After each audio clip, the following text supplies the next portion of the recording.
Эрт цагт нэгэн Бадарчин эзгүй говийг туулж явжээ. Орой болсон ч айл таарсангүй.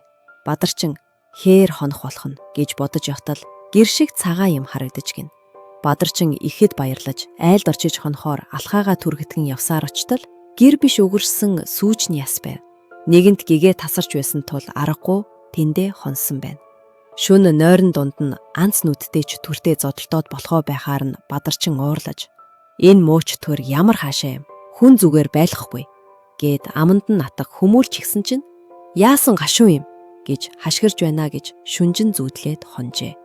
Маргааш өглөө нь Бадарчин нэгээд хол яваад өчигдөр шөнийн чөтгөртэй ноцолдсон санаанд орж дагаж яваагүй байгаа гэж бодоод одоо яаж вэ гэхэд гашуун байна гэж чөтгөр хариулав. Энэ мууч төр надаас салахгүй юм байна гэж бодоод амандаа ном уншиж баахан явж агаад одоо яаж вэ гэж асуухад гашуун байна гэжээ. Бадарчин чөтгөрөөс хурдан салах гэж нэг живаа ном уншсан боловч чөтгөр туж дагаад салж өгсөнгүй. Тэгэж явсаар орой болоход нэг айлд хурч ирэв. Бадарчин тэр айлд бууж хоол унд идэж уугаад унтахаар хэвтэв. Тэгээд нөгөө чөтгөр одоо нэг салсан байлгүй гэж бодоод одоо яаж вэ гэж асуутал гашуун байна гэж орон дотор нь дуугарав. Бадарчин чөтгөрөөс яаж нэг салъя да гэж бодож байснаа гинт нэг арга боллоо. Чи унтаж вэ? Би гарч шээчээд ирье гэж хэлчээд Бадарчин гарч яв. Тэрээр айлын гадам гараад одоо яаж вэ гэж асуусанд юу ч дуугарсангүй. Бадарчин баярлаж тэр чигтээ цаашаа алхав.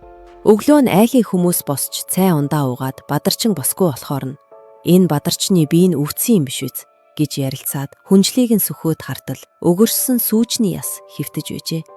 Гэрийн эзэд цочин сандарч өчигдрийн ирсэн Бадарчин чинь чөтгөр байсан байжээ гэж хэлэлцээд өгөрсөн сүүжний ясыг галд хийж шатаахад гашуун байна гэж хашгирсаар үнс олсон гэдэг. Энэ цагаас хойш сүүжний ясыг гэрт хонуулдаггүй болсон гэдэг.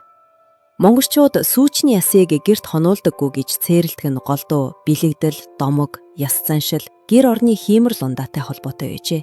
Сүүжний яс бол малын ташаа, бүхсэн биеийн хэсгийн яс. Эртний монголчууд яс болгон өөрийн гэсэн бэлэлдэлтэй гэж үздэг байсан. Сикхээгүй. Сүүжний ясыг гэрт удаан байлгуул гэрийн буян, хиймэр, гадагшлах гэж үздэг байж. Учир нь сүүж нь малын хойд хэсэгтэй холбоотой тул ар тал, бүгс, гарз, үлдэгдэл гэсэн бэлэгдэлтэй гэж цээрлдэг байжээ.